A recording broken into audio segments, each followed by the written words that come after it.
कि कब्र में हमारी तख्तियां बंद करके जब लोग चले जाते हैं कब्र की मिट्टी में, आपको अंदाजा है, आप मुंबई के कब्रिस्तानों को देखते हैं और बहुत जल्दी यहाँ कब्रें खोली भी जाती हैं,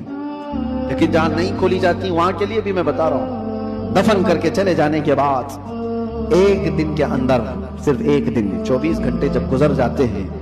तो पेट में का और दिमाग में का पूरा पानी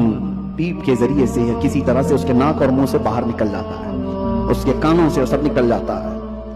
और उसके बाद दिन जैसे जैसे गुजरते जाते हैं, अगर कब्र के हशरात यानी कीड़े मकोड़े उसके जिस्म को खाने लग गए तो बहुत जल्दी वो गलना शुरू कर देता है। 3 दिन के अंदर पेट फट जाता है और पेट के फट जाने के बाद जो ताफुन निकलता है उसकी चीजें सब उसकी बाहर हो जाती हैं। और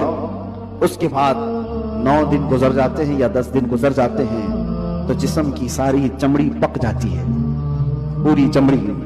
चाहे उसको जितनी भी हिफाजत से रखा जाए, रूह ने साथ छोड़ दिया है तो अब जिस्म तरतीबवार एक एक चीजें इसकी खत्म होती चली जाती हैं। इसके नाक से, इसके कान से, इसके मुंह से गूदा बाहर निकल आया, पेट फट गया, अब चमड़ी गलने लग गई।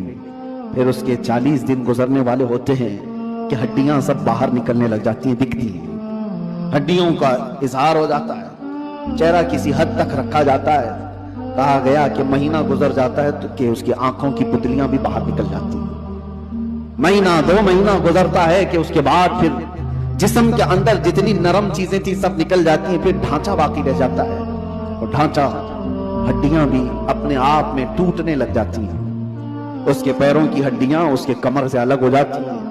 उसके घुटने से उसके रान की हड्डियां अलग, उसके बाजुओं की हड्डियां अलग। इसीलिए 6 महीने साल भर के बाद जब आप कब्र को दोबारा खोद रहे होते हैं तो पूरा ढांचा किसी को नहीं मिलता,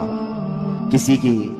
घुटने की हड्डी, किसी के सर की खोपड़ी और किसी के पैर की हड्डी, यही सब चीजें मिलती हैं। जिस्म सब छोड़ चुका होता है। ये वही जिस्म है जिसको हम घंटों आईने के सामने सजा रहे होते हैं। ये वही जिस्म है जिसके ऊपर हम अपनी मेहनत खर्च कर रहे हैं, चाहे वो जिम में जाकर, मैं नहीं कहता कि फिट नहीं रहना चाहिए, फिट रहना चाहिए, लेकिन ये नहीं है कि कुल मेहनत हम अपने जिस्म पर लगाए और रूह का ख्याल भी नहीं किया कर, रूह का ख्याल ही नहीं किया तो ये जिस्म जिस वक्त साथ छोड़ देता है तो मेरे अजीजों बहुत बुरा हशर हो जाता है।